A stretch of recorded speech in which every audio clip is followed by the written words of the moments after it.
ಶ್ರೀ ಪರಮಾತ್ಮನೇ ನಮಃ. ಶ್ರೀಮದ್ಭಗವದ್ಗೀತಾ ಅಥ ಸಪ್ತಮೋऽಧ್ಯಾಯಃ. ಜ್ಞಾನವಿಜ್ಞಾನಯೋಗಃ. ಅಪರೇಯಮಿತಸ್ತ್ವನ್ಯಾಂ ಪ್ರಕೃತಿಂ ವಿದ್ಧಿ ಮೇ ಪರಾಂ. ಜೀವಭೂತಾಂ ಮಹಾಬಾಹೋ ಯಯೇದಂ ಧಾರ್ಯತೆ ಜಗತ್. ಹೇ ಮಹಾಬಾಹೋ, ಇದು ನನ್ನ ಅಪರ ಪ್ರಕೃತಿ. ಈಗ ನನ್ನ ಪರ ಪ್ರಕೃತಿಯ ಬಗ್ಗೆ ಕೇಳು. ಅದು ಜೀವಭೂತವಾಗಿದ್ದು ಚೈತನ್ಯ ಸ್ವರೂಪವಾಗಿದ್ದು ಅದರಿಂದಲೇ ಈ ಜಗತ್ತು ಧರಿಸಲ್ಪಟ್ಟಿರುತ್ತದೆ. ಭಗವಂತ ತನ್ನ ಎರಡೂ ಪ್ರಕೃತಿಯ ಬಗ್ಗೆ ಹೇಳುತ್ತಿದ್ದಾನೆ. ಈ ಹಿಂದೆ ಹೇಳಿದ 8 ಗುಣಗಳು ತನ್ನ ಅಪರ ಪ್ರಕೃತಿ ಎನ್ನುತ್ತಿದ್ದಾನೆ. ಅಪರ ಎಂದಾಗ ಮಾನುಷ ಶಕ್ತಿ ಅಥವಾ ಸಾಧಾರಣ ಶಕ್ತಿ. ಇಲ್ಲಿ ಎಲ್ಲವೂ ಬಹಳ ಕಡಿಮೆ ತರಂಗಗಳಲ್ಲಿ ಕೆಲಸ ಮಾಡುತ್ತವೆ. ಶಕ್ತಿ ಅತಿಯಾದರೂ ಮನುಷ್ಯ ಬದುಕಲಾರ, ಹಾಗೆ ಕಡಿಮೆ ಇದ್ದರೂ ಬದುಕಲಾರ.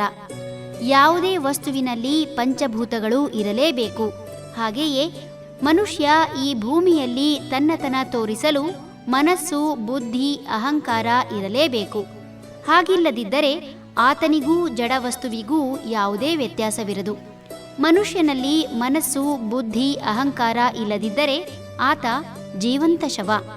ಹಾಗಂತ ಭೋರ್ಗರೆಯುವ ನದಿಯಾಗಲಿ, ಚಂಡಮಾರುತವಾಗಲಿ, ಜ್ವಾಲಾಮುಖಿಯಂತಹ ಅಗ್ನಿಯಾಗಲಿ ದೇಹದ ಒಳಗೆ ಸೇರುವುದಿರಲಿ. ಅಂತಹ ಸಮಯದಲ್ಲಿ ಆ ಪರಿಸರದಲ್ಲಿ ಇದ್ದರೆ ಪ್ರಕೃತಿ ಎದುರಿಸಲಾರದೆ ದೇಹ ಛಿದ್ರವಾಗುವುದು ನಿಶ್ಚಿತ. ಈ ಕಾರಣದಿಂದ ಈ ಲೋಕದಲ್ಲಿ ಎಲ್ಲವೂ ಉಳಿದು ಬೆಳೆಯಲು ಈ ಅಪರಾಶಕ್ತಿ ಬಹಳ ಮುಖ್ಯವಾಗುತ್ತದೆ. ಪರಾಶಕ್ತಿ ಎಂದರೆ ಮಹತ್ತಾದ ಶಕ್ತಿ. ಪರಾಶಕ್ತಿಯಿಂದ ವಿಭಜಿಸಿದ ಸಣ್ಣ ತೃಸರೇಣು ಶಕ್ತಿ ಅಂದರೆ ಅತ್ಯಂತ ಸೂಕ್ಷ್ಮ ವಸ್ತು ಒಂದೊಂದು ಜೀವಾಣುವಿನ ಇರುವಿಕೆಗೆ ಕಾರಣವಾಗುತ್ತದೆ. ಯಾವ ರೀತಿ ದೊಡ್ಡ ನದಿಯಿಂದ ಸಣ್ಣ ಕಾಲುವೆ ಮೂಲಕ ನೀರು ತಂದು ಸಣ್ಣ ಸಣ್ಣ ಜಮೀನುಗಳಿಗೆ ನೀರು ಪೂರೈಸುವಂತೆ, ಅಥವಾ ವಿದ್ಯುತ್ ಕೇಂದ್ರ ಸ್ಥಾವರದಿಂದ ಹಂತ ಹಂತವಾಗಿ ಶಕ್ತಿಯ ಹರಿವಿಕೆಯನ್ನು ಕಡಿಮೆಗೊಳಿಸಿ ಸಣ್ಣ ಸಣ್ಣ ಯಂತ್ರಗಳ ಚಾಲನೆ ಅಥವಾ ವಿದ್ಯುತ್ ದೀಪ ಬೆಳಗಿಸುವಂತೆ ಈ ಪರಾಶಕ್ತಿಯಿಂದ ಅಪರಾಶಕ್ತಿಯಾಗಿ ಪರಿವರ್ತನೆಗೊಂಡು ಈ ಜೀವ ಜಗತ್ತು ಸೃಷ್ಟಿಯಾಗಿದೆ. ಹರಿ ಓಂ.